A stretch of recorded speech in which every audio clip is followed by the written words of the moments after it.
శ్రీ గణేశాయ నమః. శారదా గురుభ్యో నమః. ఈటీవీ లైఫ్ ఆధ్యాత్మిక ఛానల్ ప్రేక్షకులకు శుభోదయం. శ్రీరస్తు కార్యక్రమానికి శుభస్వాగతం. కార్యక్రమంలో శుభతిథి అంశాన నేటి పంచాంగ వివరాలు చూద్దాం.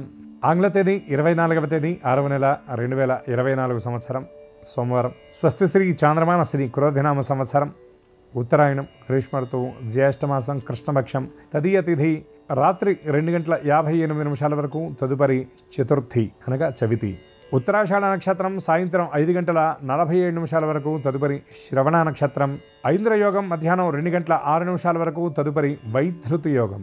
వణిజకరణం సాయంత్రం 3:44 వరకు, తదుపరి విష్టికరణం. నేటి వర్జ్యం రాత్రి 9:38 నుండి 11:10 వరకు. దుర్ముహూర్తం మధ్యాహ్నం 12:39 నుండి 1:30 వరకు, తిరిగి దుర్ముహూర్తం మధ్యాహ్నం 3:13 నుండి 4:04 వరకు. అమృత ఘడియలు ఉదయం 11:32 నుండి మధ్యాహ్నం 1:06 వరకు.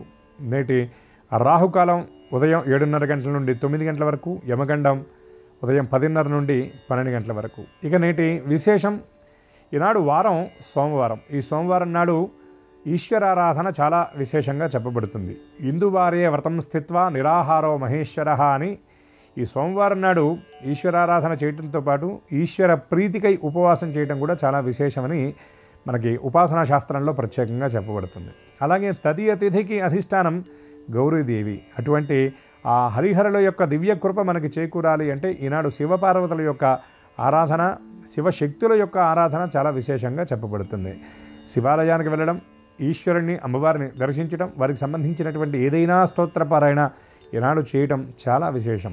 నమ శివాభ్యాం నవయౌవనాభ్యాం పరస్పరాశ్లిష్ట వపుర్ధరాభ్యాం నగేంద్రకన్యా వృషకేతనాభ్యాం నమో నమః శంకర పార్వతీభ్యాం అని శంకర భగవత్పాదుల వారు ఆ యొక్క శివపార్వతులను స్తోత్రం చేశారు. అనగా శివ అంటే ఈశ్వరుడు, శివ అంటే అమ్మవారు.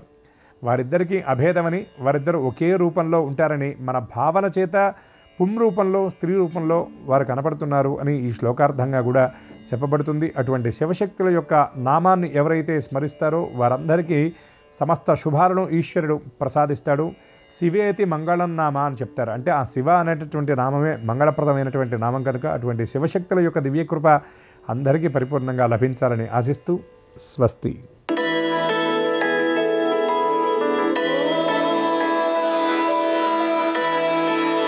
ఈటీవీ లైఫ్ ఆధ్యాత్మిక ఛానల్ ప్రేక్షకులందరికీ నమస్కారం.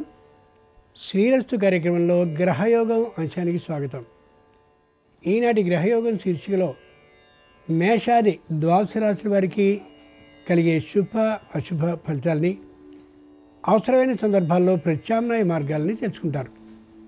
అంతేకాక ఈరోజు ఏ రాశి వారికి ఏ దిక్ప్రయాణం అనుకూలమో, ఏ రాశి వారికి ఏ దైవ దర్శనం వల్ల సర్వ శుభాలు నెరవేరబోతాయో, ఏ రాశి వారికి ఏ రంగు దుస్తుల్ని ధరించినట్లయితే సర్వకార్యాలు శుభావహంగా పూర్తవుతాయో, ఏ సంఖ్య అదృష్ట సంఖ్యగా పరిణమించబోతుందో క్రమంగా ఆ విశేషాల్ని తెలుసుకుంటారు.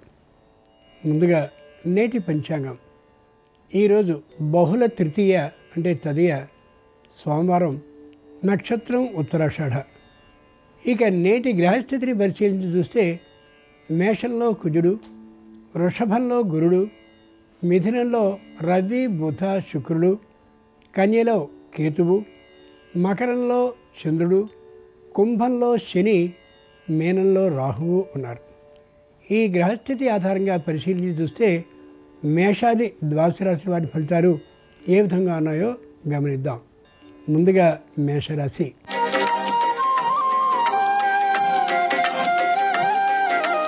ఈరోజు మేషరాశి వారి ఫలితాలని పరిశీలించి చూస్తే మంచి అనుభవంతో పండిపోయి కనిపిస్తారు.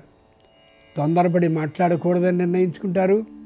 వృత్తి చేసేటువంటి సందర్భంలో శరీర అవయవాలకి ఏ విధమైనటువంటి ఇబ్బంది కలగకుండా, ఏ గాయాలు రాకుండా ఉండేలాగా చాలా భద్రతతో వ్యవహరిస్తారు. వైద్యులు అలాగే న్యాయవాదులు తాము ఖచ్చితంగా గెలవగలిగినటువంటి అయినప్పుడు మాత్రమే వాటిని అంగీకరిస్తారు.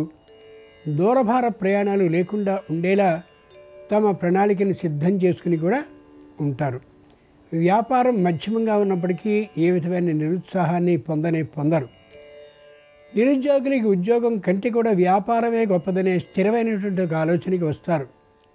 అనారోగ్యవంతులకి ఏ విధమైనటువంటి ఇబ్బంది కలగదు. ఆరోగ్యంగా ఉన్నటువంటి వారు ఔషధ సేవని మానకుండా చేసేలా పర్యవేక్షణ చేస్తూ ఉంటారు. సోమవారం సందర్భంగా మేషరాశి వారు విశ్వేశ్వర దర్శనాన్ని చేయడం శ్రేష్టం. ఈశాన్య దిక్ ప్రయాణం లాభకరం. కలిసొచ్చే రంగు ఎరుపు. అదృష్ట సంఖ్య 2.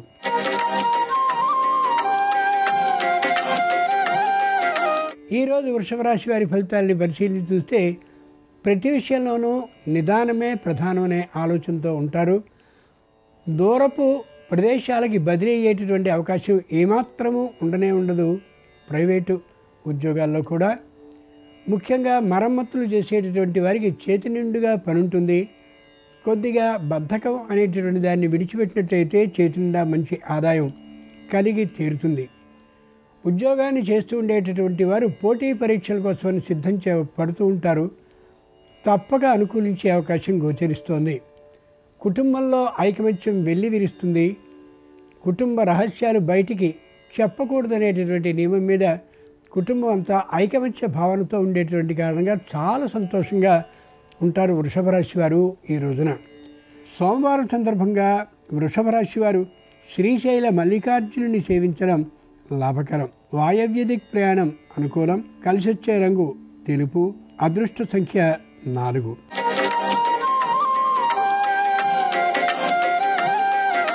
ఈరోజు మిథున రాశి వారి ఫలితాన్ని పరిశీలించి చూస్తే ఉద్యోగస్తులైనటువంటి వారికి మాత్రం బాధ్యత మరింత హెచ్చుగా ఉంటుంది. అయినా దానికి తగ్గట్టుగా జీతపు పెంపుదల ఉండేటటువంటి కారణంగా ఈ పని ఒత్తిడి నొప్పి ఏమాత్రమూ వారికి తెలియదు. సంతానానికి సంబంధించినటువంటి చదువు కోసం విశేషంగా ఖర్చు పెడుతూ కనిపిస్తారు. గృహానికి సంబంధించినటువంటి ఉపకరణాలని మాని వినోద విహారయాత్రని మానసికమైనటువంటి ఉల్లాసం కోసం చేస్తూ ఉంటారు. తీర్థయాత్రలకు వెళ్ళాలనేటువంటి ఆలోచనని తాత్కాలికంగా వాయిదా వేసుకుంటారు. ముఖ్యంగా దాన ధర్మాలు విరాళాలు ఇవ్వాలనే ఆలోచనని ప్రస్తుతానికి వాయిదా వేసుకుంటూ కనిపిస్తారు. అన్నిటికంటే చెప్పుకోదగ్గ ముఖ్యమైన విషయం విద్యార్థులు తీవ్రమైనటువంటి ప్రయత్నాన్ని చేస్తారు ఉత్తమ ప్రతిభని కనపరుచుకోవడం కోసం. కానీ మధ్యం ఫలితాలు మాత్రమే లభించే అవకాశం గోచరిస్తోంది. సోమవారం సందర్భంగా మిథున రాశి వారు ద్రాక్షారామ భీమేశ్వరుణ్ణి పూజించడం మంచిది. ఆగ్నేయ దిక్ ప్రయాణం అనుకూలం. కలిసొచ్చే రంగు పసుపచ్చన.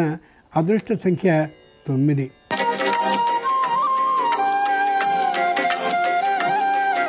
ఈరోజు కర్కాటక రాశి వారి ఫలితాలని పరిశీలన చూస్తే తప్పక పనులన్నింటినీ సకాలంలో పూర్తి చేసుకోగలుగుతారు. వేరే చోట ఉద్యోగాన్ని చేస్తూ ఉండేటువంటి కారణంగా అటు ఇటు రాకపోకలు కలిగే అవకాశం ఉంది. కుటుంబంలో భార్యాభర్తల్లో ఒకరికి తాత్కాలికమైనటువంటి మానసికమైన నిరుత్సాహం కలగచ్చు. అది తాత్కాలికం మాత్రమే. ఏ విధమైనటువంటి ఇతరమైన ప్రదేశాల్లోనూ సొమ్ముని పెట్టి అధికమైనటువంటి లాభాలని వడ్డీలని ఆశించకూడదనే గట్టి నిర్ణయానికి వస్తారు. ఇంతకుముందు ఏదైనా పొలాన్ని కానీ స్థలాన్ని కానీ ఇంటిని కానీ కొనడానికి చేసినటువంటి అప్పుని బాధ్యతాయుతంగా తీర్చేస్తారు. పిల్లల అవసరం ఏమాత్రమూ లేకుండానే సొంతంగా తీర్చగలుగుతారు. ఏ విషయానికైనా సరే తొందరపడేటువంటి మనస్తత్వం ఉండకుండా వ్యవహరిస్తారు. దూరపు ప్రయాణాలని ఖచ్చితంగా వాయిదా వేసుకోవడమే తప్ప వెళ్దామనే ఉత్సాహాన్ని ఏమాత్రమూ చూపరు. జ్ఞాపక శక్తి తగ్గకుండా ఉండేందుకు తీవ్రమైనటువంటి కృషి చేస్తూ ఉంటారు. అన్ని విధాలా అనుకూలంగా ఉండేటువంటి కాలమే ఇది. నిరుద్యోగులైనటువంటి వారు చేసే ప్రయత్నాలు దాదాపుగా సఫలమవుతాయి తప్ప సంపూర్ణంగా సఫలమయ్యే అవకాశాలు మాత్రం ఉండకపోవచ్చు. సోమవారం సందర్భంగా కర్కాటక రాశి వారు ఉమామహేశ్వరిని పూజించినట్లయితే మానసిక ప్రశాంతత కలుగుతుంది. ఉత్తర దిక్ ప్రయాణం అనుకూలం. ఆకుపచ్చన కలిసొచ్చే రంగు. అదృష్ట సంఖ్య 6.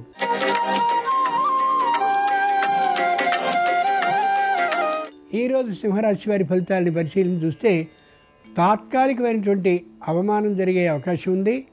కాబట్టి ముందే అవమానం ఏ కోణంలో జరగబోతుందో గ్రహించుకుని జాగ్రత్త పడడం చాలా మంచిది.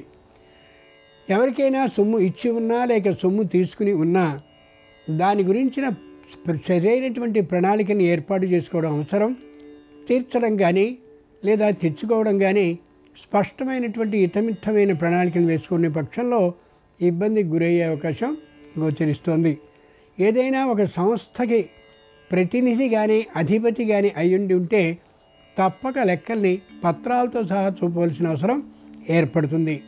తల్లిదండ్రుల్లో ఒకరికి తాత్కాలికమైనటువంటి అనారోగ్యం కలిగే అవకాశం ఉంది. అంచేత వృద్ధులు అనారోగ్యవంతులు కాకపోయినప్పటికీ కూడా కొద్ది ఆరోగ్య విషయంలో జాగ్రత్తగా వహించగా తప్పదు. సోమవారం సందర్భంగా సింహరాశి వారు రామలింగేశ్వరుని కానీ సేవించినట్లయితే దాంపత్య అన్యోన్య భావం ఏర్పడుతుంది. దక్షిణ దిక్ ప్రయాణం అనుకూలం. కలిసి వచ్చే రంగు నీలం. అదృష్ట సంఖ్య 7.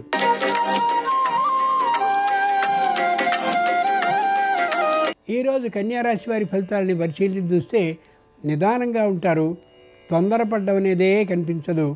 కుటుంబంలో ఐకమత్య భావాన్ని కలిగి ఉంటారు. ఎవరో ఒకరికి మాత్రం మానసికమైనటువంటి నిరుత్సాహం కలగచ్చు.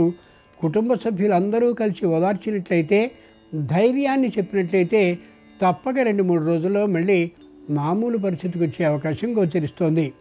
పై పరీక్షల కోసమని సిద్ధపడితే అవి అంత ప్రయోజనాత్మకంగా ఉండకపోవచ్చు. ఉద్యోగం చేసేటటువంటి వారికి పై అధికారుల నుంచి తాత్కాలికమైన ఒత్తిడి మరింత ఎక్కువ కావచ్చు. తట్టుకోక తప్పదు. ఆర్థికమైనటువంటి స్థితిలో మధ్యమంగా ఉన్నా కూడా ఉత్సాహంగా ఉంటారు.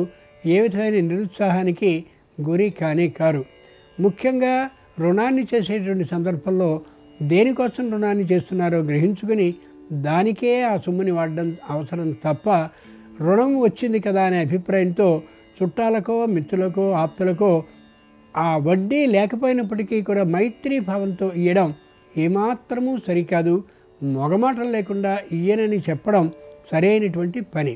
సోమవారం సందర్భంగా కన్యారాశి వారు రాజరాజేశ్వర స్వామిని కానీ ఆరాధించినట్లయితే మానసిక ప్రశాంతత సొంతమవుతుంది. ఈశాన్య దిక్ ప్రయాణం అనుకూలం. కలిసి వచ్చే రంగు నలుపు. అదృష్ట సంఖ్య 8.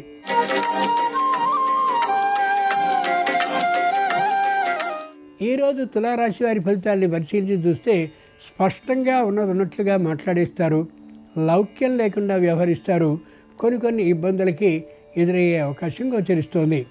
ఉద్యోగస్తులైనటువంటి వారు పై అధికారులతో మాట్లాడేటువంటి సందర్భంలో అతడు పై అధికారి అనే అభిప్రాయంతో మాట్లాడడం చాలా అవసరం. సమానమైనటువంటి స్థాయిలో ఉన్నవాడని కానీ లేదా క్రిందివాడు అని కానీ ఆలోచించి మాట్లాడడం ఏమాత్రమూ సరి కానే కాదు. ఆర్థికమైనటువంటి స్థితిలో గట్టిగా ఉంటారు. ఏ విధమైన ఇబ్బంది ఎదుర్కొనే పరిస్థితి ఉండదు. ముఖ్యంగా తీర్థయాత్రలకి, దాన ధర్మాలకి, అలాగే దేవాలయాలకు సంబంధించిన విరాళాలకి సిద్ధపడదాం అని అనుకున్నప్పటికీ కూడా తాత్కాలికంగా ఆ పరిస్థితులు ఉండకపోవచ్చు. సోమవారం సందర్భంగా తులారాశి వారు మల్లికార్జున స్వామిని పూజించినట్లయితే సంపూర్ణమైనటువంటి చిత్త విక్షేపం లేకుండా చేస్తాడు. మానసిక ప్రశాంతతను అందిస్తాడు. పశ్చిమ దిక్ ప్రయాణం అనుకూలం. కలిసి వచ్చే రంగు నీలం. అదృష్ట సంఖ్య 4.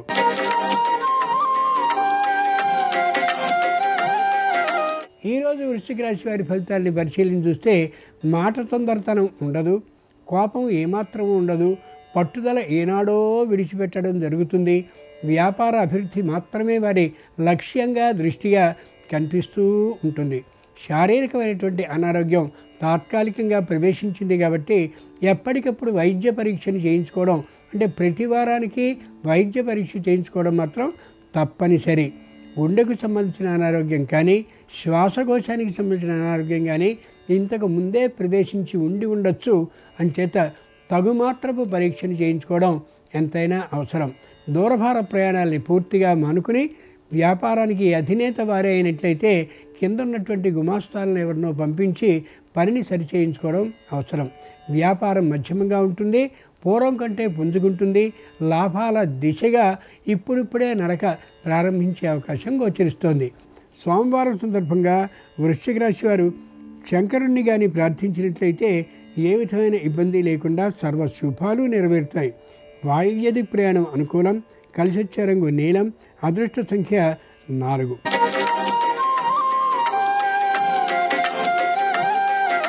ఈరోజు ధనురాశి వారి ఫలితాలని పరిశీలించి చూస్తే స్త్రీలలో తాత్కాలికమైనటువంటి మొండితనం గోచరిస్తోంది. ఆ కారణంగా పట్టు విడుపు పద్ధతులతో ఉండడం చాలా అవసరం. వచ్చినటువంటి ఉద్యోగంలో పై అధికారులతో ఇష్టం వచ్చిన తీరుగా మాట్లాడేటువంటి కారణంగా ఉద్యోగం నుంచి తొలగింపబడచ్చు, లేదా ఉద్యోగాన్ని వీరేమనేటువంటి అవకాశం కూడా కలగచ్చు. మాట వేగంగా ఉండడం అనేది ఏమాత్రమూ అనుకూలమైనటువంటిది కాదు అనే యథార్థాన్ని అనుభవపూర్వకంగా గ్రహించగలగాలి ధనురాశి వారు. తల్లిదండ్రుల్లో ఎవరో ఒకరి మాటని స్పష్టంగా వింటూ ఉండేటటువంటి కారణంగా కుటుంబంలో కొన్ని పొరపత్యాలు కలిగే అవకాశం గోచరిస్తోంది. గురి అనేటటువంటిది ఒకరి మీద ఉంచుకోవచ్చు, కానీ అవతలి వ్యక్తి సరైనటువంటి ఆలోచనతో లేనటువంటి సందర్భంలో కుటుంబానికి ఇబ్బంది కలిగే అవకాశం ఉంటుందనే యథార్థాన్ని మర్చిపోనే కూడదు. సోమవారం సందర్భంగా ధనురాశి వారు శ్రీ మహావిష్ణువుని ఆరాధించడం మంచిది. 10 మంది సహకారం లభిస్తుంది. తూర్పు దిక్కు ప్రయాణం అనుకూలం. కలిసొచ్చే రంగు ఆకుపచ్చన. అదృష్ట సంఖ్య 3.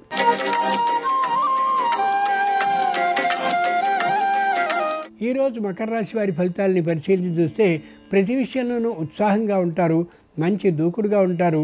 ఏ పనినైనా చేయడానికి వెనుకాడే లక్ష్యమే లేకుండా ఉండగలుగుతారు. మిత్రులతోనూ బంధువులతోనూ కూడా సత్ కాలక్షేపాన్ని చేయాలనేటటువంటి ఆలోచనలో ఉంటారు. పెద్ద వయసు వచ్చిన వారందరూ కూడా ఆధ్యాత్మికమైనటువంటి ఆలోచనలతో ఉండి ఏదో దూర ప్రాంతానికి ప్రయాణం కావాలి అని అనుకుంటారు. తాత్కాలికమైన అనారోగ్యం కారణంగా ఈ రోజున బయలుదేరలేకపోవచ్చు. ముఖ్యంగా ఈ రాశివారి సంతానం విద్యార్థి దశలో కానీ ఉన్నట్లయితే తప్పక అనుకూలమైనటువంటి ఫలితాలు కలిగే అవకాశం గోచరిస్తోంది. దుర్వ్యసనాల బారిన ఉండకూడదనే గట్టి నిర్ణయాన్ని తీసుకుని కుటుంబాన్ని సరైనటువంటి మార్గంలో నడిపించగలుగుతారు. ఎక్కడి నుండి అప్పు తీసుకోవాలనేటువంటి ఆలోచనలో ఉండరు. ఇంతకుముందు తీసుకున్నటువంటి అప్పుని తీర్చే ప్రణాళికను కూడా స్పష్టంగా సిద్ధం చేసుకుని ఉండేటువంటి కారణంగా ఏ విధమైన అపనిందలు అవమానాలు ఉండవు. సోమవారం సందర్భంగా మకర రాశి వారు ధ్యానాంజనేయుని సేవించడం మంచిది. తద్వారా కొత్తమైనటువంటి ఆలోచనలు కలిగే అవకాశం ఉంటుంది. ఈశాన్య దిక్ ప్రయాణం అనుకూలం. కలిసొచ్చే రంగు పసుపచ్చన. అదృష్ట సంఖ్య నేటికి 8.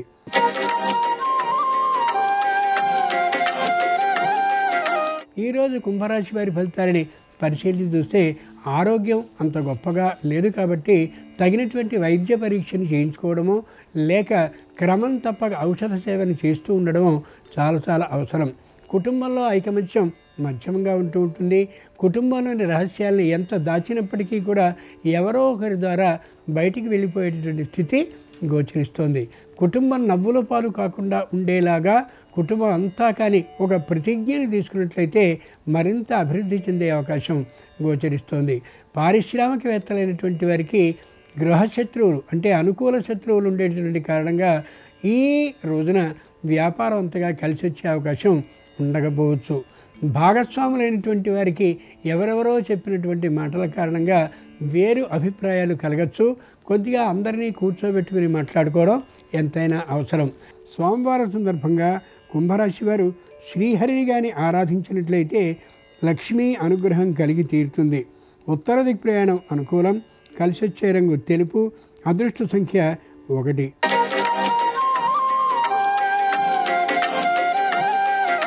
ఈరోజు మీన రాశి వారి ఫలితాలని పరిశీలించి చూస్తే ప్రతి విషయానికి భయపడుతూ గోచరిస్తారు. ఎదుటివారిని భయపెట్టడం కూడా దాంట్లో కనిపిస్తూ ఉంటుంది. దానివల్ల కొత్త ప్రయోజనాన్ని ఏదో సాధించాలని కానీ వంచన చేయాలని వారి అభిప్రాయం కాదు, కానీ వారి మానసిక స్థితి అలా ఉండే అవకాశం గోచరిస్తోంది. తల్లి తండ్రి అనే ఇద్దరికీ ఆరోగ్యం సరిగా ఉండకపోవచ్చు. క్రమం తప్పకుండా ఔషధ సేవను చేయిస్తూ ఉండడం మంచిది. వారి దూరభార ప్రయాణాలు చేయించకుండా ఉండేలా జాగ్రత్త చేయడం మరింత అవసరం. ఒకవేళ తప్పనిసరిగా ఏ దైవతీర్థాలకో మొక్కులు తీర్చుకోవడానికో వెళ్ళవలసి వస్తే ఎవరినైనా సరే తోడిచ్చి పంపడం చాలా మంచిది. ఖర్చు అవుతుందనేటువంటి ఆలోచనని మానుకుని ముఖ్యమైనటువంటి పత్రాలు ఏవైతే వారి పేరునున్నాయో అవన్నీ కూడా ఈ కుటుంబంలో ఉండేటువంటి అందరూ కూడా ఒకసారి గమనించుకుని చూసుకోవడం చాలా మంచిది. సోమవారం సందర్భంగా మీనరాశి వారు శ్రీశైల మల్లికార్జున దర్శనాన్ని కానీ మానసికంగా కానీ ప్రత్యక్షంగా కానీ చేసుకోగలిగినట్లయితే చెప్పలేనంతటి హృదయ ధైర్యం ఏర్పడుతుంది. దక్షిణ దిక్ ప్రయాణం అనుకూలం. కలిసొచ్చే రంగు ఎరుపు. నేటి అదృష్ట సంఖ్య వీరికి 3. ఇవి ఈనాడు ద్వాదశ రాశుల వారికి కలిగే శుభ అశుభ ఫలితాలు. సోమవారం సందర్భంగా ఆ శంకరుని పరిపూర్ణ కటాక్షం సర్వరాశుల వారికి కలగాలని హృదయపూర్వకంగా ఆ దైవాన్ని ప్రార్థిస్తూ స్వస్తి. నమస్కారం. దేవాలయానికి వెళ్ళినప్పుడు ఎలాంటి ముఖ్యమైన నియమాలు పాటిస్తే అదృష్టం తొందరగా కలిసి వస్తుంది, దేవాలయానికి వెళ్ళినప్పుడు ఎలాంటి తప్పులు చేయకూడదు, ఈ విషయాలన్నీ నేటి పరిష్కారాలు అనే అంశంలో పరిశీలిద్దాం. దేవాలయానికి వెళ్ళినప్పుడు ముందుగా ఆలయంలోకి ప్రవేశించటానికి ముందుగానే తల మీద నీళ్లు చల్లుకోవాలి, కాళ్ళు కడుక్కోవాలి. కాళ్ళు కడుక్కొని శిరస్సు మీద నీళ్లు చల్లుకొని ఆ తర్వాత దేవాలయంలోకి ప్రవేశించాలి. దేవాలయంలోకి ప్రవేశించేటప్పుడు ముందుగా ధ్వజస్తంభానికి కుడివైపు నుంచి దేవాలయంలోకి ప్రవేశించాలి. అప్పుడే దేవాలయ దర్శనం సంపూర్ణ ఫలితాలను కలిగింపజేస్తుంది. పొరపాటున కూడా ధ్వజస్తంభానికి ఎడమ వైపు నుంచి దేవాలయంలోకి ప్రవేశించరాదు. దేవాలయంలో ప్రవేశించగానే మొట్టమొదటగా క్షేత్రపాలకుడికి నమస్కారం చేసుకోవాలి. ఆ తర్వాత దేవాలయంలో దైవాన్ని దర్శించేటప్పుడు దైవానికి ఎదురుగా నిలబడకూడదు, కొంచెం పక్కగా నిలబడి దైవాన్ని దర్శనం చేసుకోవాలి. దేవాలయంలోకి ప్రవేశించే ముందు 3 సార్లు గంట కొట్టాలి. మళ్ళీ దేవాలయం నుంచి బయటికి వచ్చేటప్పుడు 3 సార్లు గంట కొట్టాలి.